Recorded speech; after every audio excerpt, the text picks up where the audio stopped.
घर खरीदते वक्त किस बात का ध्यान रखना ज़रूरी है? घर खरीदने का फैसला लेना किसी भी व्यक्ति के लिए सबसे ज़रूरी और अहम फैसला होता है। एक घर खरीदने के लिए अपने जीवन भर की पूंजी जमा पूंजी लगा देते हैं। इसके अलावा वह बैंक और फाइनेंशियल कंपनी से भी लोन लेते हैं। ऐसे में घर खरीदते वक्त हर चीज़ की सही जानकारी और प्लानिंग बहुत ज़रूरी है, जिससे आप अपने भविष्य के खर्चे, सेविंग्स, निवेश आदि की अच्छी तरह से मैनेजमेंट कर सकें।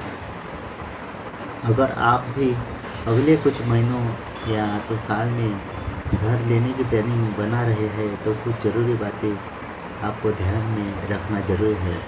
इससे बाद में आपको किसी तरह की वित्तीय परेशानी का सामना नहीं करना पड़ेगा।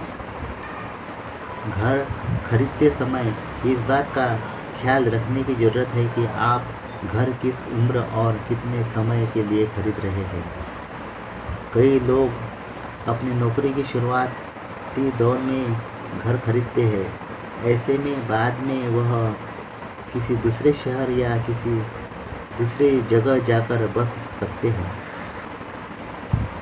कुछ लोग जीवन के उस समय घर खरीदते हैं जब उनका रिटायरमेंट करीब आता है।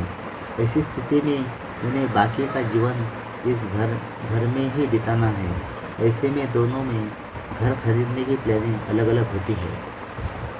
घर खरीदने से पहले इस बात पर विचार करना जरूरी है कि आप खुद का घर खरीदना चाहते हैं या किराए का मकान। यदि किराए का मकान ठीक है या खुद का घर ठीक है। जिस शहर में आप घर खरीद रहे हैं वहाँ प्रॉपर्टी में निवेश करने के लिए कितना फायदेमंद रहेगा।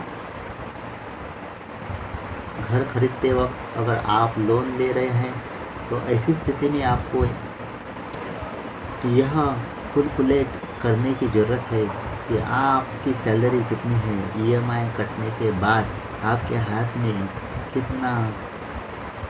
कितनी इन हैंड सैलरी रहेगी।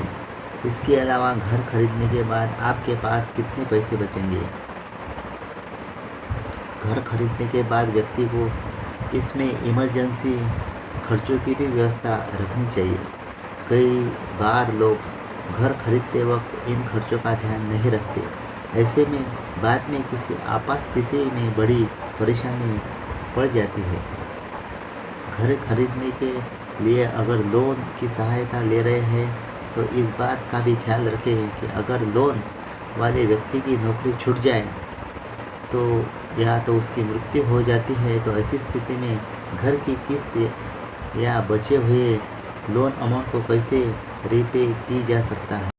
सभी बातों का सही कैलकुलेशन करना बहुत ज़रूरी है। इसके लिए आप घर खरीदने के साथ ही इंश्योरेंस भी करा लीजिए, क्योंकि यह आपातकाल में आपको मदद करेगा। Thank you so much.